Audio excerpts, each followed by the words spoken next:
खबरें जो हमें सीधा जोड़ती हैं आपसे, जिनका आपकी जिंदगी पर होता है सीधा असर। खबर का मतलब है एक भरोसा, और आपका भरोसा है हमारी जिम्मेदारी। ATL टीवी, भरोसा अलवर का। नमस्कार, आप देख रहे हैं ATL न्यूज और आपके साथ मैं हूं रविंद्र तिवारी। पेश है आज की हेडलाइंस।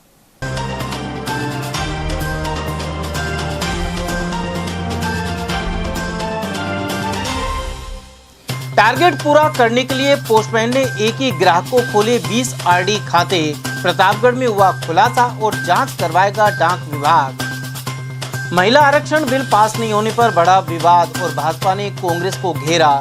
कहा, महिलाओं की राजनीतिक भागीदारी बढ़ाने का छीना मौका। ट्रेन से नीचे गिरकर और कटकर 2 युवकों ने तोड़ा दम। पड़ीसल और महुआ क्षेत्र में हुए हादसे। और सड़क किनारे झपकी लेते 78 वर्षीय बुजुर्ग मजदूर की ट्रक ने ली जान। 200 फुट रोड पर हादसे के बाद मौके से फरार हुआ चालक। और अब जानते हैं खबरों को विस्तार से। एक पोस्टमैन ने अपना टारगेट पूरा करने के लिए ग्राहक को बताए बिना उसके 20 RD खाते खोल दिए। प्रतापगढ़ में यह मामला सामने आया है। पीड़ित मनोज के अनुसार उसने 25 मार्च को पोस्ट ऑफिस में एक RD खाता खुलवाने के लिए पोस्टमैन कैलाश मीणा को 2000 रुपए दिए थे। आरोप है कि पोस्टमैन ने एक ही फॉर्म पर मनोज के साइन करवाकर 26 मार्च को 100 रुपए के 20 अलग अलग खाते खोल दिए। मनोज का कहना है कि शुक्रवार को पोस्टमैन 20 पासबुक उसके पास छोड़ गया। जब उसने इस बारे में सवाल किया तो पोस्टमैन ने बताया कि टारगेट पूरे नहीं होने पर उसने ऐसा किया था। साथ ही कैलाश ने आगे खुद ही पैसे जमा करवाने की बात कही। इस पर मनोज ने आपत्ति जताते हुए कहा कि वह 20 खातों का क्या करेगा और इतनी सारी पर्चियां कैसे संभालेगा। इसके बाद उसने अपनी दुकान पर सभी पासबुक रखकर लोगों को भी इस मामले की जानकारी दी। वहीं पोस्ट मास्टर ने संतोषजनक जवाब नहीं देते हुए उसे पोस्टमैन से ही बात करने को कहा। उधर डाक अधीक्षक जब्बार ने कहा है कि मामले की जांच कर उचित कार्रवाई की जाएगी। पोस्ट ऑफिस का एजेंट था कैलाश मीणा, हमारे पास आया दुकान से। एजेंट था या गवर्नमेंट सर्वेंट है? गवर्नमेंट सर्वेंट है वो। 2000 रुपए की RD खुलाने के लिए आया। मेरे पास 12 नंबर वाले गए, मैंने उसको 2000 रुपए दिए। वो 1 महीने बाद आकर मेरे को 100 रुपए के 20 खाते खोल के लेके जा रहा है। मैं 2000 का खाता खुलवाने के लिए उसको पैसे दिए थे और वो मेरे को 20 पासबुक लेके चल। तो एप्लीकेशन कितनी दी थी आपने खाते खुलवाने की? एक एप्लीकेशन दी थी, मेरी बिना सहमति के उसने 20 खाते खोल दिए। कब की बात है ये है पिछले महीने की 25 तारीख की बात है। 25/3/2026 की बात है। मार्च के महीने की बात है। मार्च के महीने की बात है। 25 थी या 21 तारीख थी, जो भी थी। 2000 रुपए लेके गया था दुकान पे से और मेरे को 20 पासबुक ला के दे दिया 100 रुपए की। एक ही व्यक्ति के नाम की? हाँ, और पोस्ट मास्टर साहब के पास गया तो उन्होंने ये कहा कि उससे बात करो कैलाश से। मैंने उनको कहा कि भाई आपने इतने खाते क्यों खोले हैं, आपकी भी तो जिम्मेदारी बनती है, एक आदमी के इतने 20 खाते क्यों खोल रहे हो आप? हाँ। तो उन्होंने मना करके मेरे को वहाँ से भगा दिया। एक खाता 100 रुपए का है आप? एक खाता 100 रुपए का है। तो इस तरह से 2000 दिया आपने? हाँ, 2000 की उसने 20 खाते खोल दिए 100 रुपए की। उधर पोस्टमैन कैलाश मीणा का कहना है कि मार्च महीने में उन्हें 101 RD खाते खोलने का लक्ष्य दिया गया था। 23 मार्च तक उन्होंने 81 खाते खोल लिए थे, लेकिन लक्ष्य पूरा नहीं हो पाया। कार्यालय के अधिकारी लगातार दबाव बना रहे थे और किसी भी तरह टारगेट पूरा करने के निर्देश दे रहे थे। इसी वजह से पोस्टमैन ने एक ही फॉर्म पर हस्ताक्षर करवाकर 20 खाते खोल दिए। कैलाश मीणा ने स्वीकार किया कि उनसे गलती हुई है और वे ग्राहक के 2000 रुपए 2 दिन के भीतर वापस कर देंगे। कुल मिलाकर इस मामले में पोस्टमैन ने अपनी गलती तो स्वीकार कर ली है, लेकिन यह दर्शाता है कि कर्मचारियों पर लक्ष्य पूरा करने के लिए अधिकारी किस कदर दबाव डालते हैं। भाजपा नेताओं ने आरोप लगाया कि कांग्रेस पार्टी के कारण लोकसभा में महिला आरक्षण बिल पास नहीं हो पाया। ऐसे में कांग्रेस पार्टी की महिला विरोधी नीतियों को गांव-गांव जाकर आमजन को बताया जाएगा। गौरतलब है कि महिला आरक्षण बिल लोकसभा में 2/3 बहुमत नहीं मिलने से पास नहीं हो सका। इसे लेकर अब राजनीतिक विवाद शुरू हो गया है। सरकार और विपक्ष दोनों एक दूसरे पर आरोप लगा रहे हैं। गौरतलब है कि बजट सत्र को 3 दिन के लिए बढ़ाया गया और इस दौरान नारी शक्ति वंदन अधिनियम और परिसीमन विधेयक पेश किए गए, लेकिन अधिनियम के मद्देनजर संविधान संशोधन के लिए आवश्यक 2/3 बहुमत नहीं मिल सका। उधर भाजपा के पूर्व जिला उपाध्यक्ष देशराज वर्मा के अनुसार इस बिल के पास होने से महिलाओं को लोकसभा एवं विधानसभा में पर्याप्त राजनीतिक प्रतिनिधित्व मिलता, लेकिन कांग्रेस की नीतियों के कारण फिलहाल उन्हें यह मौका नहीं मिल पाया।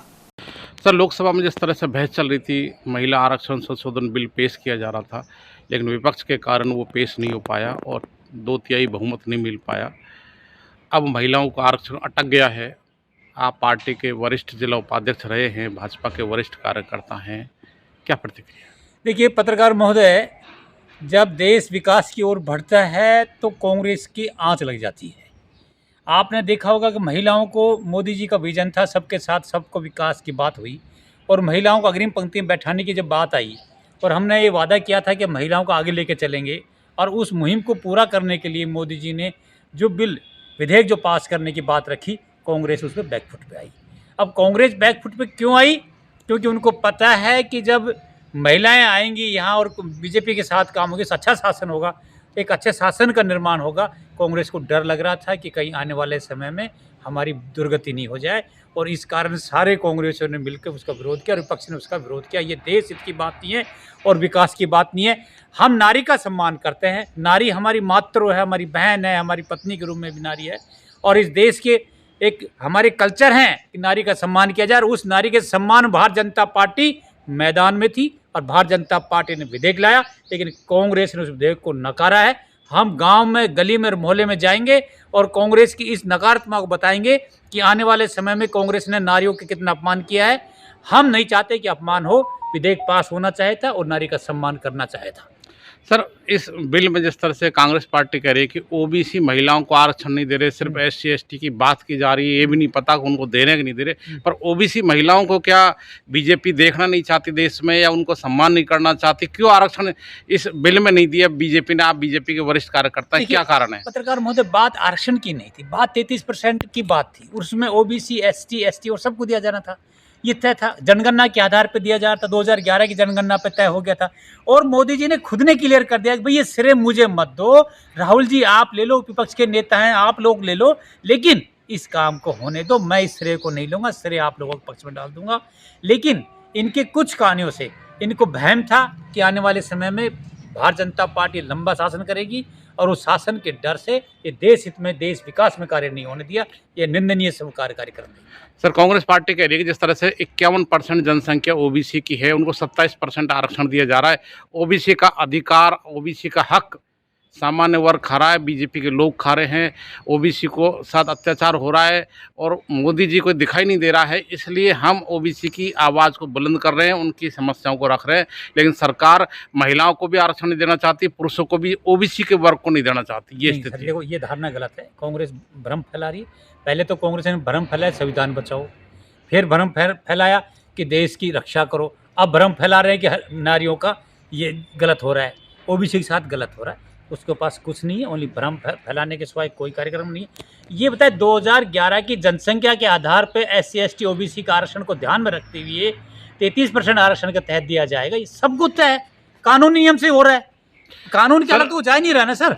तो सर 11 की जनसंख्या के अनुसार क्यों कर रहे हो आप? 2025 की जनसंख्या के अनुसार क्यों नहीं कर रहे हो, जिसमें जातीय आंकड़े आ जाए, जातीय आंकड़े के हिसाब से महिलाओं को जातीय आधार पर आरक्षण दे दो। देखिए, हमारे राष्ट्रीय गृह मंत्री ने साफ शब्दों कहा है कि हम जनगणना भी करा रहे हैं और जातीय जनगणना भी करा रहे हैं, और जातीय जनगणना और जनगणना दोनों हो रही हैं।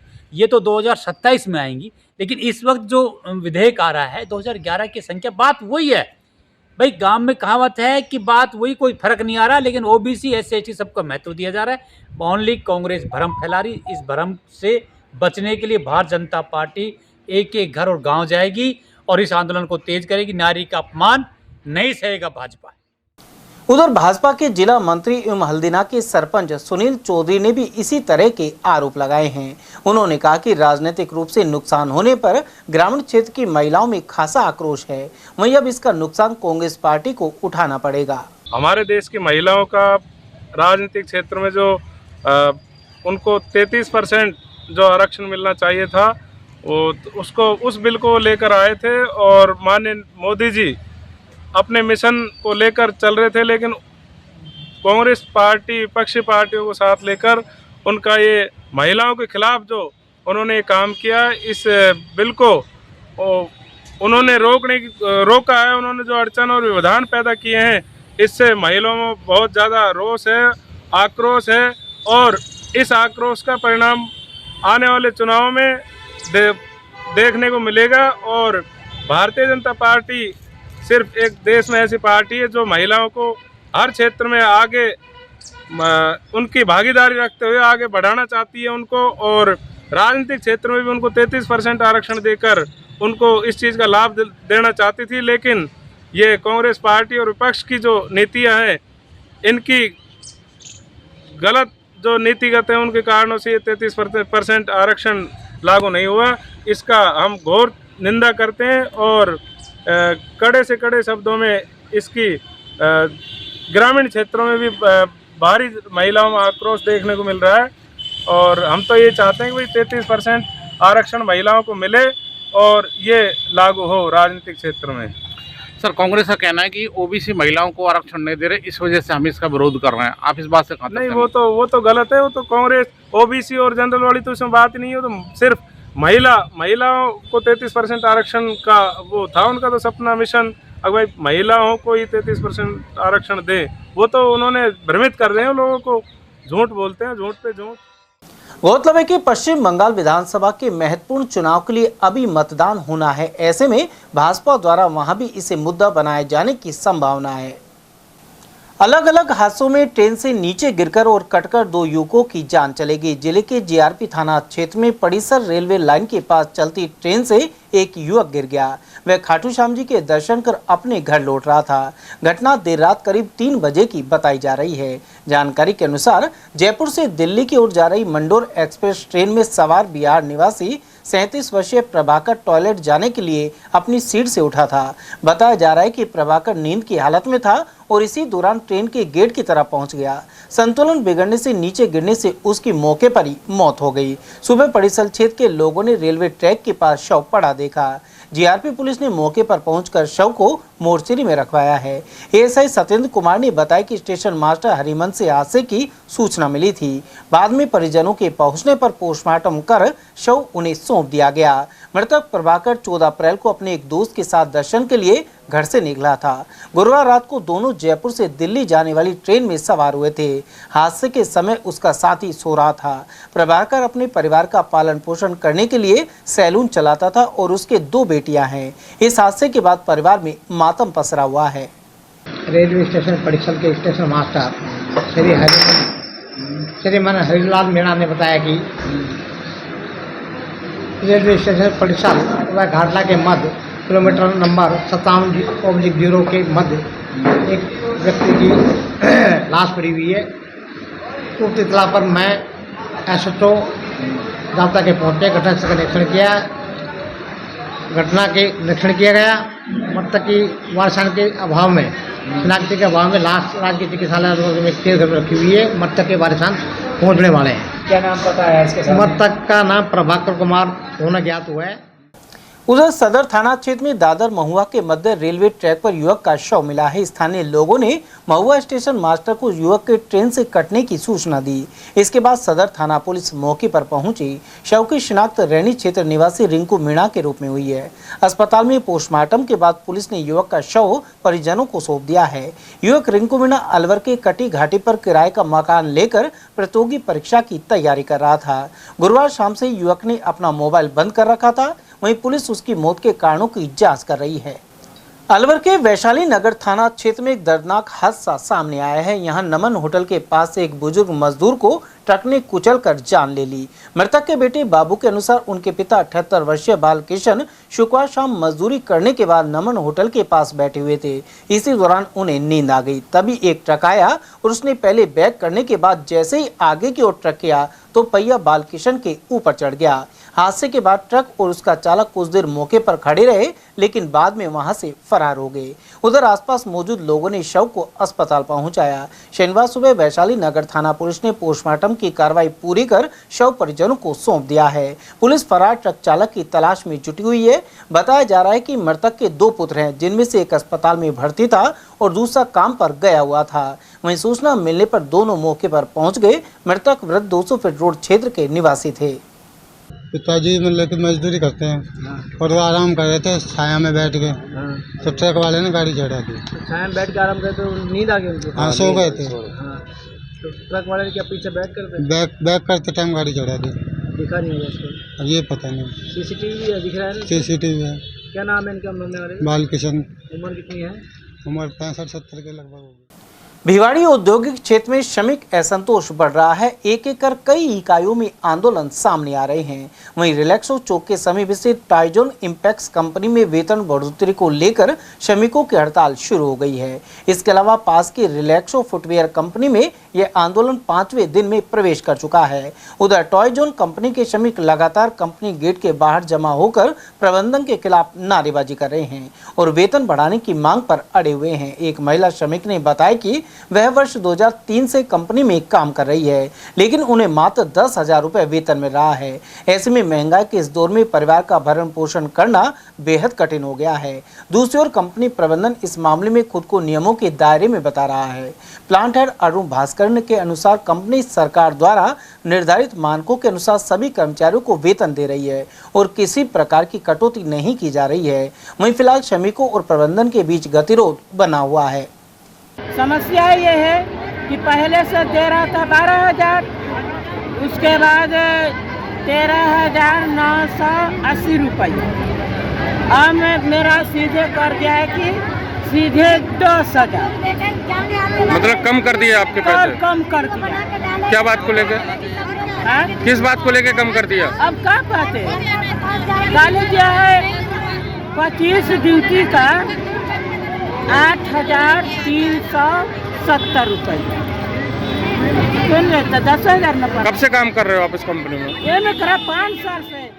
समस्या है कि 30 साल से ड्यूटी करी, 2003 से 10,000 रुपया डालते हैं। कभी ईद का छुट्टी करी, होली का छुट्टी करी, होली का ईद का तो सरकारी छुट्टी है, फिर भी हमके 10,000 रुपया डाला PFI काट। 2003 में कितनी मिलती थी आपको?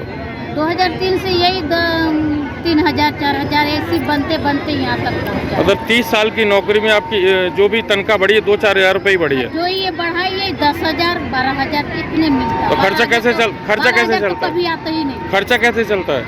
खर्चा सर 2 ही आदमी, बाल बच्चे नहीं।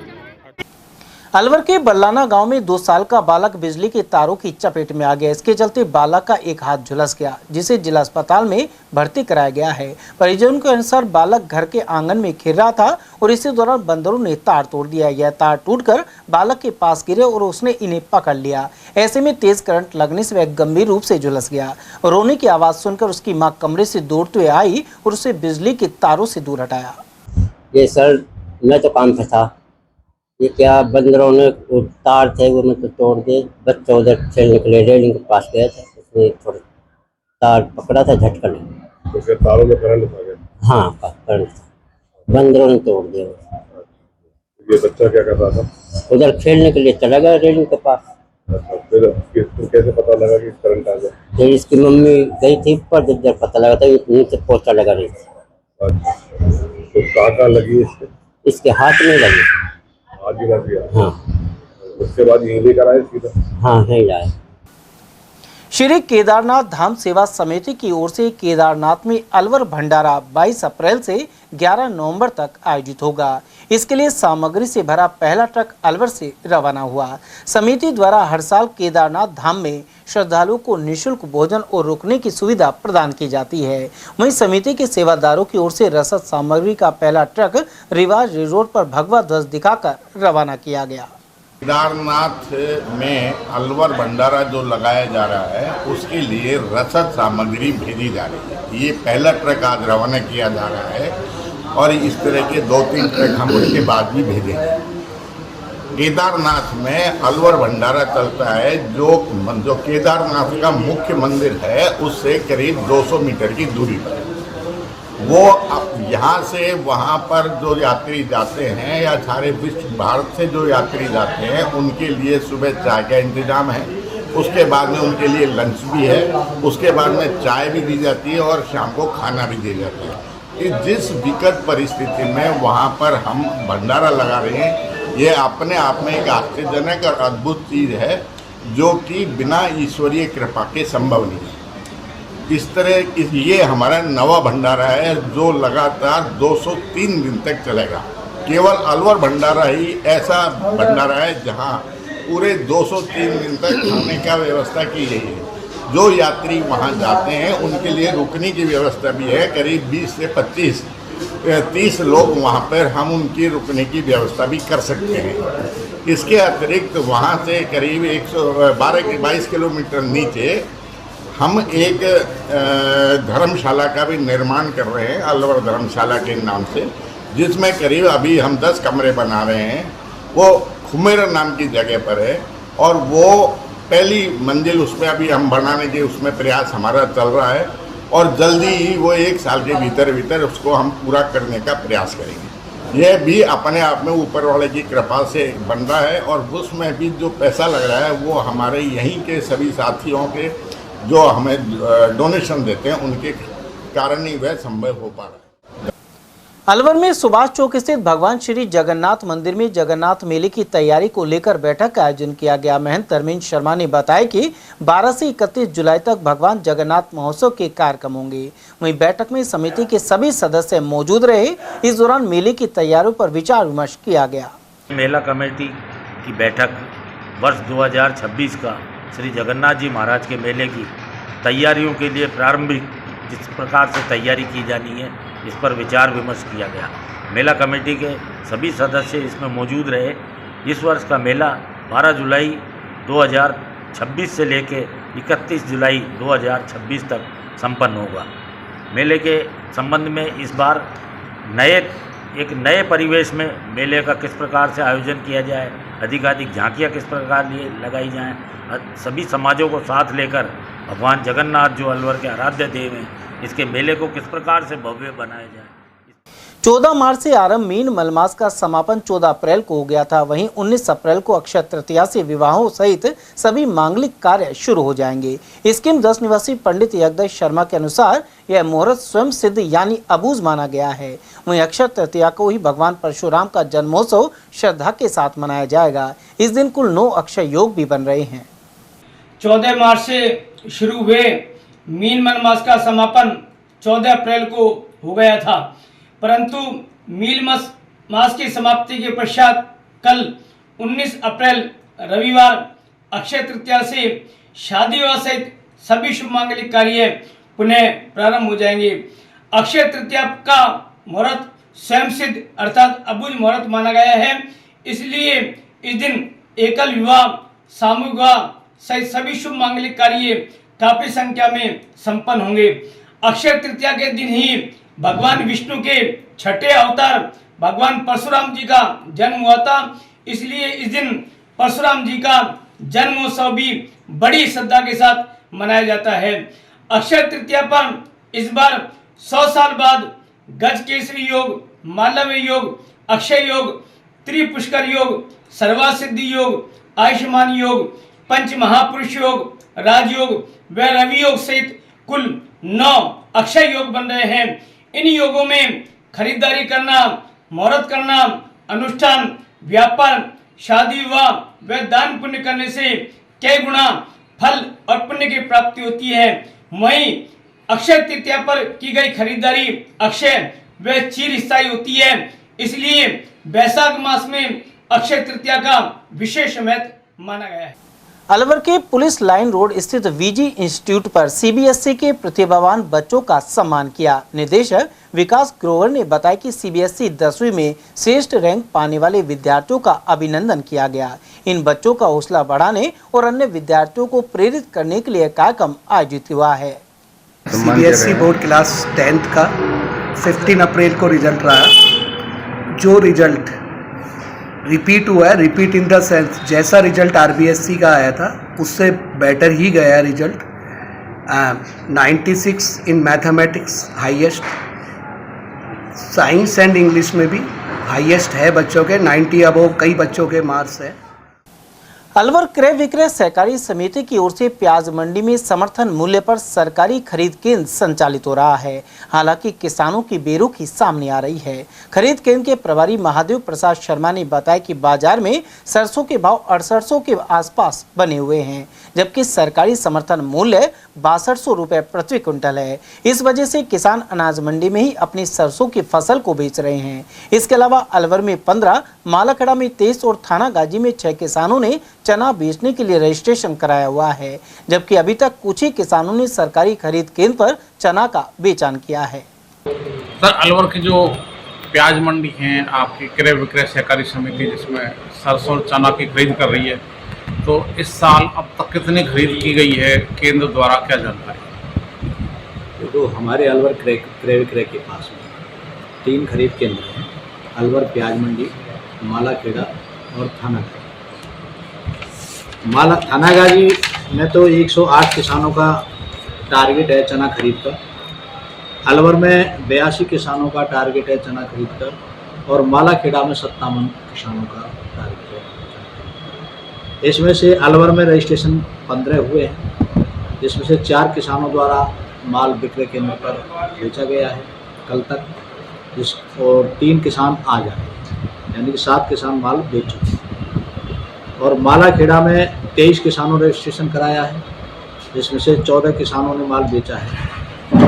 थानागाजी में 6 किसानों ने रजिस्ट्रेशन कराए माल, जिसमें से आज दिनांक को तक कोई माल बेचने नहीं आया। ये चना की स्थिति है। सरसों के बारे में कहा जाए तो सरसों की बाज़ार की कीमत अधिक है, लगभग 6800 साढ़े 6800 रुपये में सरसों बेची जा रही है, और समर्थन मूल्य 6200 रुपये है। तो किसानों का सरसों के लिए तो रुपये दर बनेगा ही नहीं, क्योंकि बाजार भाव अधिक है। तो बाजार भाव अधिक होने के कारण किसान समर्थन मूल्य पर नहीं बेचना चाहता, नहीं बेचेगा, उसको जहाँ लाभ मिलेगा वहाँ बेचेगा। समाचार में वक्तों चला एक छोटे से अल्प विराम का। आप बने रहिए एटीएल टीवी के साथ। Om Aditya public senior secondary school Alwar में बेस्ट फैकल्टी के साथ सर्वश्रेष्ठ बोर्ड परीक्षा परिणाम।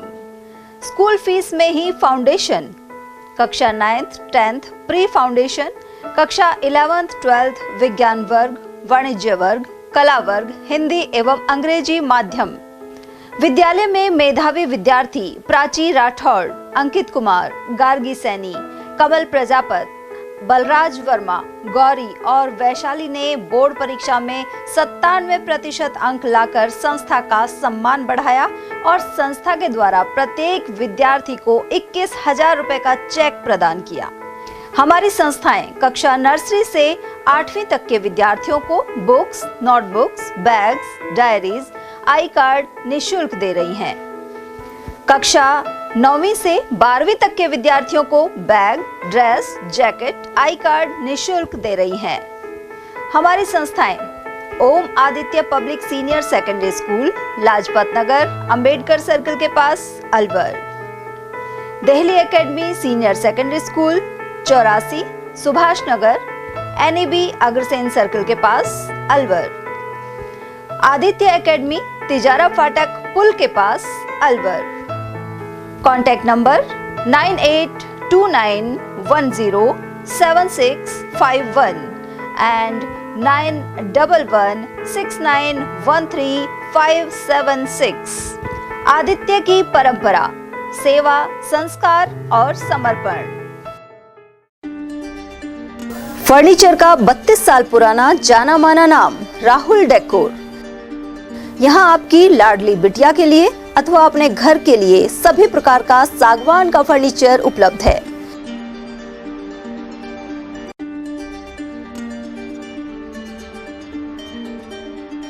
Double bed, dressing table, sofa set सागवान एवं कपड़े वाले तथा सेंटर टेबल, भट्टी कलर, स्टील अलमारी, ब्रांडेड एवं सॉफ्टी फोम के गद्दे आपकी नाप तोल से बनाए जाते हैं।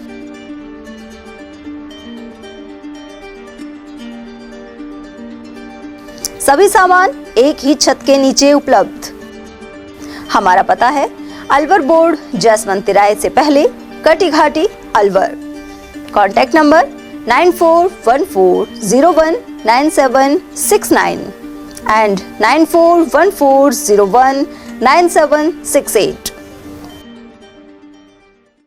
ब्रेक के बाद फिर से आपका स्वागत है। मालाखेड़ा थाना क्षेत्र के नंगली झमावत में निर्धन दलित परिवार पर भूमाफियाओं द्वारा जानलेवा हमले के चलते कार्रवाई को लेकर थाना अधिकारी को ज्ञापन दिया गया है। ज्ञापन के अनुसार हमलावरों ने पीड़ित का घर सहित सामान जला दिया। ऐसे में यह परिवार बेघर हो गया है। भीम आर्मी और आजाद समाज पार्टी से जुड़े एडवोकेट नवल सिंह एवं अनिल जोनवाल के नेतृत्व में कार्यकर्ता पीड़ित परिवार से मिले। साथ ही मालाखेड़ा SHO हरदयाल यादव से भी मुलाकात की। थाना प्रभारी ने बताया कि इस मामले की जांच CO इंदु सिंह कर रही है और दोषियों को जल्द से जल्द गिरफ्तार किया जाएगा। इस मौके पर राम कुमार, धर्मेंद्र भुराड़िया, तिलक वाल्मीकि, हेमराज और विक्रम आदि उपस्थित रहे। राजकीय उच्च माध्यमिक विद्यालय काली पहाड़ी में श्रेष्ठ परिणाम देने वाले विद्यार्थियों का सम्मान किया गया। साथ ही प्रवेश उत्सव रैली निकाली गई। विद्यालय की छात्रा निशा बैरवा ने 12वीं में 90% अंक अर्जित किए। इसी तरह मीनू यादव ने 89 और नंदिनी वर्मा ने 88% अंक पाए। 10वीं बोर्ड परीक्षा में भी छात्राओं ने शानदार प्रदर्शन किया। ऐसे में इन प्रतिभाओं का सम्मान किया गया और नए प्रवेश उत्सव को लेकर रैली भी निकाली गई। साथ ही मिठाइयों का वितरण हुआ।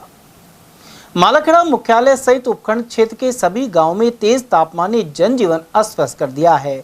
दोपहर के वक्त सड़क मार्ग पर चंद ही लोग नजर आते हैं। साथ ही पशु पक्षी भी इस गर्मी से व्याकुल हो रहे हैं। वहीं चिकित्सकों ने सलाह दी है कि सुबह 10 बजे के बाद खाली पेट घर से बाहर नहीं निकले। इसके अलावा इन दिनों ज्यादा पानी पीना भी उपयोगी है। मालाखेड़ा क्षेत्र में जोहर के बड़वाली हनुमान मंदिर पर शनिवार को बड़ी संख्या में श्रद्धालु पहुंचे। मंदिर पुजारी कमलेश शर्मा ने बताया कि मंगलवार और शनिवार को हनुमान जी महाराज की विशेष पूजा अर्चना की जाती है। साथ ही दिन भर श्रद्धालुओं का आवागमन बना रहता है। उधर भक्त सतीश कुमार चौधरी और सुभाष चौधरी ने बताया कि शनिवार को हनुमान जी महाराज की प्रतिमा के समक्ष पूजा अर्चना कर प्रसाद चढ़ाया गया। साथ ही नमन कर मन्नतें मांगी गई। मालाखेड़ा एवं राजगढ़ क्षेत्र वासियों द्वारा पांडुपोल हनुमान जी के दर्शन के लिए सिलीबेरी मार्ग को खोलने की मांग तेज हो गई है। क्षेत्र वासियों ने बताया कि पांडुपोल हनुमान मंदिर देश के करोड़ों श्रद्धालुओं की आस्था का प्रमुख केंद्र है। यहाँ पहले लगभग 10 किलोमीटर का सीधा मार्ग उपलब्ध था, लेकिन वर्तमान में इस मार्ग के बंद होने के कारण श्रद्धालुओं को करीब 60 किलोमीटर का लंबा चक्कर लगाकर जाना पड़ रहा है। ऐसे में शनिवार एवं मंगलवार को श्रद्धालु भारी परेशानी उठाते हैं। समाजसेवी इंद्रमल मीणा ने क्षेत्र में पर्यटन को बढ़ावा देने और आस्था के अधिकार की रक्षा के लिए सिलीबेरी गेट को खोलने का संकल्प दिलवाया। उधर बालेटा सरपंच हजारीलाल मीणा एवं समाजसेवी गोविंद जोशी के अनुसार सिलीबेरी गेट खोले जाने तक जन जागरण अभियान लगातार चलाया जाएगा। उधर नगर पालिका के निवर्तमान अध्यक्ष हिम्मत सिंह चौधरी ने बताया कि कार्रवाई नहीं होने पर कलेक्ट्रेट पर धरना प्रदर्शन किया जाएगा। वहीं सरपंच जगदीश प्रसाद ने भी इस आंदोलन को समर्थन दिया है। इस अवसर पर प्रभु गुर्जर, महावीर चौधरी, पुण्याराम चौधरी, संजय सेन और विनोद मीणा की उपस्थिति रही। बाबा के स्थान पर सिलीबेरी गेट को खुलवाने के लिए सभी हमारे आसपास के गांवों के लोग, सरपंचगण, जनप्रतिनिधिगण और सभी बुजुर्ग, नौजवान साथी सब यहाँ इकट्ठे हुए हैं और जो कि सबकी जिनसे हनुमान बाबा से आस्था जुड़ी हुई है, जो सभी बजरंगबली बाबा के भक्त हैं, और सबकी एक इच्छा है कि जो ये गेट बंद कर दिया गया सिलीबेरी गेट, इस गेट को जल्दी से जल्दी खुलवाया जाए ताकि भगवान से जुड़ी आस्था बरकरार बनी रहे और बाबा के चरणों में नमन लगातार मंगलवार शनिवार के 2 दिन के लिए ही इसको खुलवाने की डिमांड यहाँ के क्षेत्रों में लोगों ने रखी है। हमने इससे पहले भी ज्ञापन दिया था, उस पर कोई सुनवाई नहीं हुई और आज फिर ज्ञापन दिया है। आश्वस्त किया गया है, रेंजर साहब आए थे फॉरेस्ट विभाग के, उन्होंने हमें आश्वस्त किया है कि मैंने आपकी पिछली मांग भी ऊपर तक पहुंचाई थी, तो इस मांग को भी ऊपर तक पहुंचाऊंगा और मांग के साथ साथ इसको खुलवाने की टूरिज्म को भी मैं बढ़ावा देने की बात ऊपर तक रखूंगा। मैं तो यही कहना चाहूँगा कि सभी क्षेत्र की मांग है, इसको ऊपर तक पहुँचाकर इस पर सुनवाई और गेट खुलवाया जाए। अगर गेट नहीं खुलवाया जाता है और कोई सुनवाई नहीं होती है तो बड़े स्तर पर फिर धरना मालाखेड़ा या अलवर में धरना दिया जाएगा, जिसमें कि कम से कम हजारों की संख्या में। आज स्थानीय ग्रामीण जो बालेटा, प्रतिपुरा और खंडोली के थे और उनके साथ मौजीज लोग आए थे, वो उनका कहना था कि सिलीबेरी गेट जो कई महीनों से बंद है उसको खोला जाए। लेकिन वार्ता में हमने उनको अवगत कराया कि ये जो गेट है माननीय सुप्रीम कोर्ट के आदेशों की अनुपालना में बंद है। माधोगढ़ ग्राम पंचायत के खुशालगढ़ गांव में राइजिंग लाइन से सैकड़ों लीटर पानी की रोजाना बर्बादी हो रही है। जल जीवन मिशन योजना के तहत घर घर नल कनेक्शन देकर पेयजल उपलब्ध कराने का लक्ष्य है, लेकिन खुशालगढ़ गांव में इस योजना की क्रियान्वयन में गंभीर लापरवाही सामने आई है। गांव में राइजिंग लाइन से घरों तक पाइपलाइन तो बिछा दी गई है, लेकिन कई स्थानों पर नल नहीं लगाए गए। इसके कारण पानी सीधे पाइप से निकलकर सड़कों पर बह रहा है। इस वजह से पानी की बर्बादी हो रही है और आसपास की सड़कों पर गंदगी भी फैल रही है।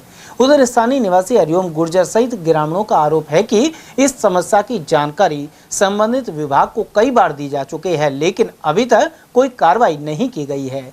ग्रामीणों ने मांग की है कि जल्द से जल्द पाइपलाइन में नल की टोंटियां लगाकर पानी की बर्बादी रोकी जाए। माधोगढ़ क्षेत्र स्थित मीणा कोऑपरेटिव की सामुदायिक भोजशाला में शनिवार को अभिभावक शिक्षक बैठक संपन्न हुई। बैठक में बच्चों का अधिक से अधिक नामांकन सुनिश्चित करने और उन्हें नियमित रूप से विद्यालय भेजने पर जोर दिया गया। वहीं स्टाफ सदस्यों ने अभिभावकों से अपने बच्चों को प्रतिदिन विद्यालय भेजे और उनकी पढ़ाई पर ध्यान देने का आग्रह किया। ऐसे में अभिभावकों ने भी भरोसा दिलाया। इस मौके पर गांव के लोगों ने बोधशाला के होनहार विद्यार्थियों सहित स्टाफ को सम्मानित भी किया। इस अवसर पर प्रधानाचार्य कश्मीर, सुंदर गुर्जर, समुद्र भाटी, पूर्व सरपंच जयप्रकाश मीणा, महेंद्र भाटी, हरकेश मीणा, रमेश कटारिया और मोतीलाल मीणा आदि मौजूद रहे। चिकित्सा एवं स्वास्थ्य विभाग राजगढ़ के अंतर्गत खंड मुख्य चिकित्सा अधिकारी सभागार में कार्यशाला का आयोजन किया गया। इसकी अध्यक्षता खंड मुख्य चिकित्सा अधिकारी डॉक्टर विशाल सिद्ध ने की। उन्होंने प्रसूति एवं नवजात शिशु स्वास्थ्य सेवाओं को बेहतर बनाने पर विशेष जोर दिया। साथ ही एनसीडी, टीकाकरण, संस्थागत प्रसव और नवजात देखभाल आदि को लेकर भी हिदायतें दी। उधर जिला कार्यक्रम समन्वयक भानु पाराशर ने पीडियाट्रिक टीबी पर चर्चा करते हुए 14 वर्ष तक के बच्चों के स्क्रीनिंग संबंधी जानकारी दी। वहीं ब्लॉक स्वास्थ्य पर्यवेक्षक महेंद्र कुमार शर्मा ने प्रधानमंत्री टीबी मुक्त भारत के अंतर्गत 24 माह से चल रहे 100 दिवसीय अभियान की प्रगति पर प्रकाश डाला। Block program officer Nishant Sharma ने विभिन्न स्वास्थ्य योजनाओं की प्रगति रिपोर्ट प्रस्तुत की। साथ ही चिकित्सा अधिकारी प्रभारी डॉक्टर रोहित गोयल, विष्णु शर्मा, ओम प्रकाश शर्मा, विनोद प्रजापति एवं डॉक्टर राकेश कुमार द्वारा स्वास्थ्य सेवाओं की उपलब्धि एवं रिकॉर्ड के बारे में बताया गया। कार्यशाला में विश्व स्वास्थ्य संगठन से राकेश चौधरी, हरसहाय मीणा, दिनकर रावल और विनय सैनी सहित सभी चिकित्सा अधिकारी एवं स्वास्थ्य कर्मी उपस्थित रहे।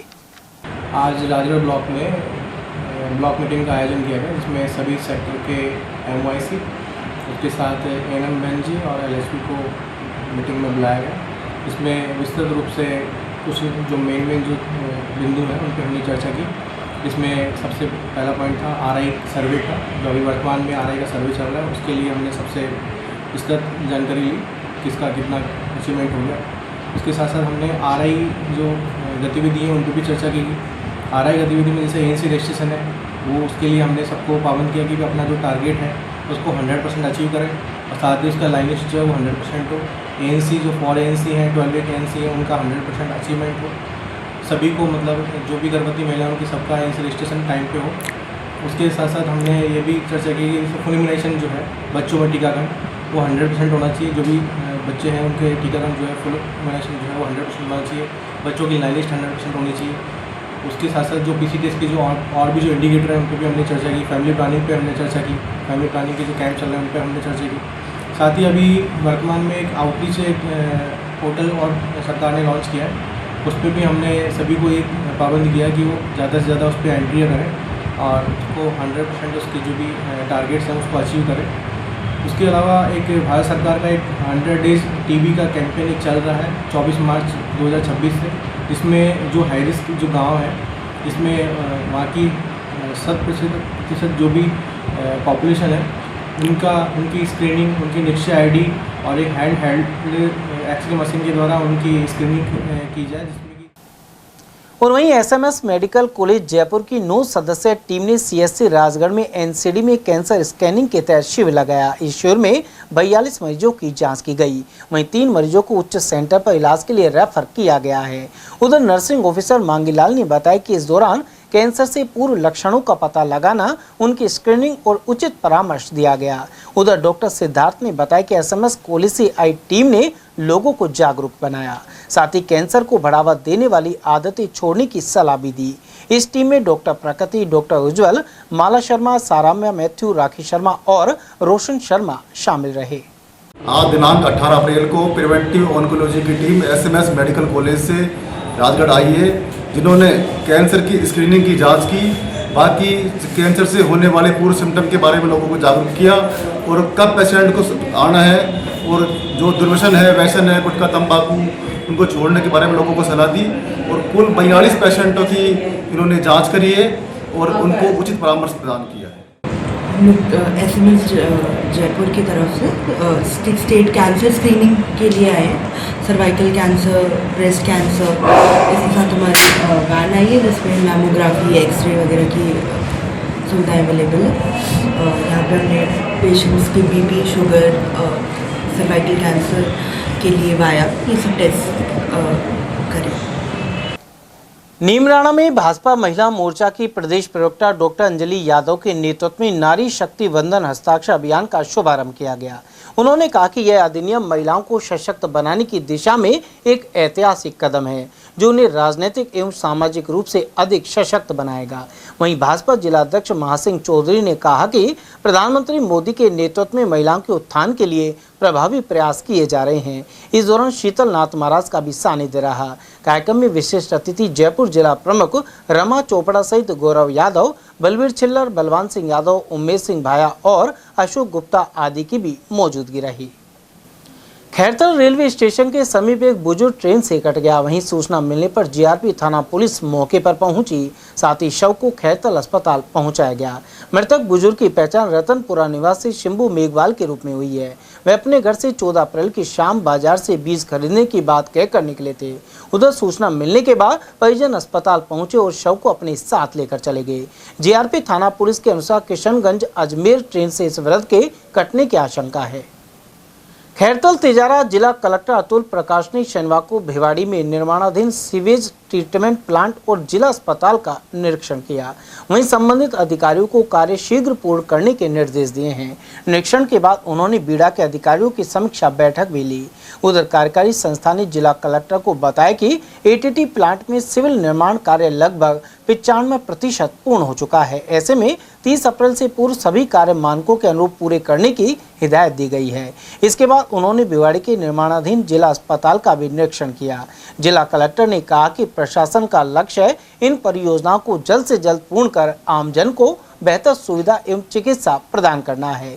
इस दौरान एडीएम सुमित्रा मिश्र, नगर परिषद के अधिकारी अंकित और जिला अस्पताल के पीएमओ डॉक्टर सागर अरोड़ा आदि की उपस्थिति रही। यूथ कांग्रेस अलवर शहर विधानसभा अध्यक्ष का चुनाव लड़ रहे रविंद्र कुमार चौधरी ने कार्यकर्ताओं से संपर्क किया। उन्होंने बताया कि अलवर शहर की समस्याएं दूर करने और विकास को लेकर वे प्रयासरत हैं। इसके अलावा छात्र संघ, पार्षद और सरपंचों के चुनाव जल्द कराने की मांग उठा रहे हैं। उन्होंने बताया कि यूथ कांग्रेस चुनाव के लिए 21 अप्रैल को सुबह 9 बजे से ऑनलाइन वोटिंग शुरू होगी। मैं सबसे पहले तो अपने सभी युवा साथियों, अपने बड़े बुजुर्गों को सभी को प्रणाम करना चाहूँगा चैनल के माध्यम से। मैं ये चाहता हूँ कि हमारे युवा साथी अधिक से अधिक जुड़ें। ये संगठन का चुनाव है, किसी पार्टी का चुनाव नहीं है। इसमें युवाओं का आगे बढ़ना और जो छात्र राजनीति है उसके जो चुनाव नहीं हो रहे उन चुनावों को बहाल कराना। अपने देश में आप जानते हो सरपंचों के, पार्षदों के ये भी चुनाव नहीं हो रहे हैं। सरकार एक तरफा काम कर रही है जो कि आज के समय में सभी के लिए हानिकारक है। हम सभी संगठन से मिलकर युवा साथियों को आगे बढ़ाएंगे, रोजगार के अवसर उपलब्ध कराएंगे अगर हमें ये अवसर मिलता है तो। मैं पेशे से एडवोकेट हूँ।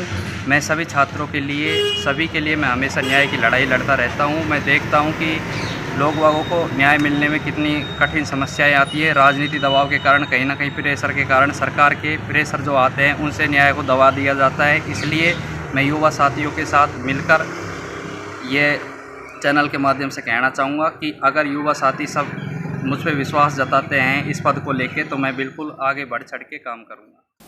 जिला कांग्रेस कमेटी के बुद्धिजीवी प्रकोष्ठ जिलाध्यक्ष डॉक्टर हुकुम सिंह के अनुसार जनसंख्या अनुपात के मुताबिक ही ओबीसी और SC/ST आरक्षण दिया जाना चाहिए। उन्होंने कहा कि जनसंख्या में जातियों के अनुसार आरक्षण नहीं मिलता है तो इसका कोई मतलब नहीं है। उन्होंने आरोप लगाया कि भाजपा लोकतंत्र की रक्षा नहीं कर रही है और आरक्षण के खिलाफ भी काम कर रही है। उन्होंने उच्च शिक्षण संस्थानों में भी आरक्षण के बिना भर्ती के आरोप लगाए हैं।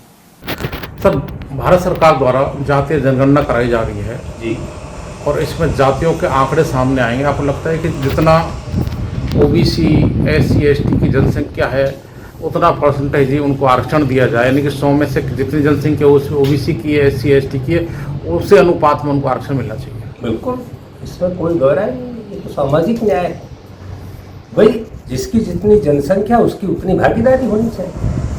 ये तो बिल्कुल प्राकृतिक न्याय का सिद्धांत है, सामाजिक न्याय है और समता का सिद्धांत है। जिसकी जितनी जनसंख्या उसकी उतनी भागीदारी होनी चाहिए और वर्तमान सरकार को ओबीसी को उतना ही प्रतिशत में आरक्षण देना चाहिए। सर, अभी जितनी जनसंख्या ओबीसी की है 51% बताई जाती है, लेकिन आरक्षण उसको 21% ही दिया जा रहा है।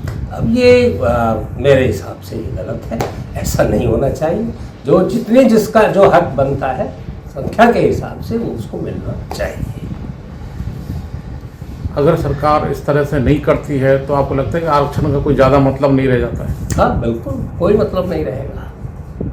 ऐसा सरकार को जो आप सवाल कर रहे हो ऐसा करना चाहिए। और मेरा मानना है कि विपक्षी जो दल हैं, जैसे अब ये मास्टर स्ट्रोक जॉब लगाया है, इस बात का संकेत है कि जनता और समस्त राष्ट्रीय दल सजग हैं देश के प्रति, संविधान के प्रति, लोकतंत्र के प्रति, महिलाओं के प्रति सब जागरूक हैं और उनके अधिकार दिलाना चाहते हैं। सर, उच्च शिक्षण संस्थाओं में जिस तरह से प्रोफेसर लेक्चरों की भर्ती बिना आरक्षण के ही दिए जा रही है और उसमें 10, 20, 15 जो भी हैं बिना आरक्षण की नियुक्ति हो रही है, तो ऐसी बहुत सारी संस्थाएं सरकार आरक्षण के बिना ही दे रही है, तो कहीं की आरक्षण की चोरी हो रही है?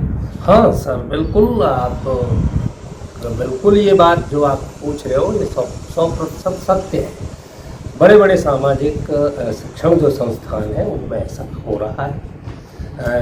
एक मानो 100 सीटें ना निकाल करके आपने प्रोफेसर की 10 सीटें निकाली, अब उसमें आप किस अनुपात में कैसे बांटोगे, तो ये बैकडोर से, जनरल से अपने लोगों को उसमें भर देते हैं। और बहुत सारे मामलों में जैसे वीसी के पद हैं उनमें जो योग्यता का मापदंड है उसका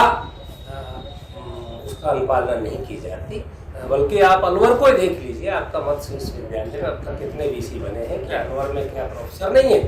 क्या अलवर में योग्य व्यक्ति नहीं है? राजस्थान में योग्य व्यक्ति नहीं है? बहुत सारी बातें हैं। सोशल मीडिया आपके चैनल को मैं साधुवाद देता हूँ कि आप कम से कम इन बातों को आपके चैनल के माध्यम से जनता को आगाह तो करती है और ये बहुत जरूरी है। भारतीय जनता पार्टी आरक्षण विरोधी नजर आ रही है।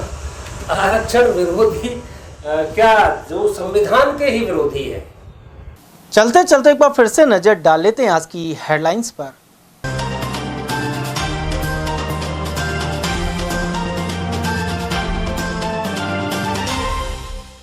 टारगेट पूरा करने के लिए पोस्टमैन ने एक ही ग्राहक को खोले 20 आरडी खाते। प्रतापगढ़ में हुआ खुलासा और जांच करवाएगा डाक विभाग। महिला आरक्षण बिल पास नहीं होने पर बड़ा विवाद और भाजपा ने कांग्रेस को घेरा। कहा महिलाओं की राजनीतिक भागीदारी बढ़ाने का छीना मौका। ट्रेन से नीचे गिरकर और कटकर 2 युवकों ने तोड़ा दम। पड़ीसल और महुआ क्षेत्र में हुए हादसे। और सड़क किनारे झपकी लेते 78 वर्षीय बुजुर्ग मजदूर की ट्रक ने ली जान। 200 फुट रोड पर हादसे के बाद मौके से फरार हुआ चालक। समाचारों में आज के लिए बस इतना ही। दीजिए पूरी टीम के साथ रविंद्र तिवारी को इजाजत। नमस्कार।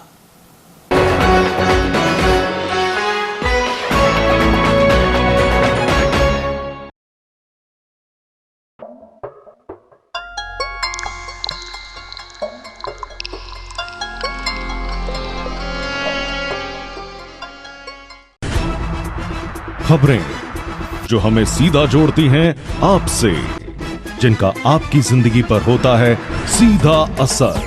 खबर का मतलब है एक भरोसा, और आपका भरोसा है हमारी जिम्मेदारी। ATL TV, भरोसा अलवर का।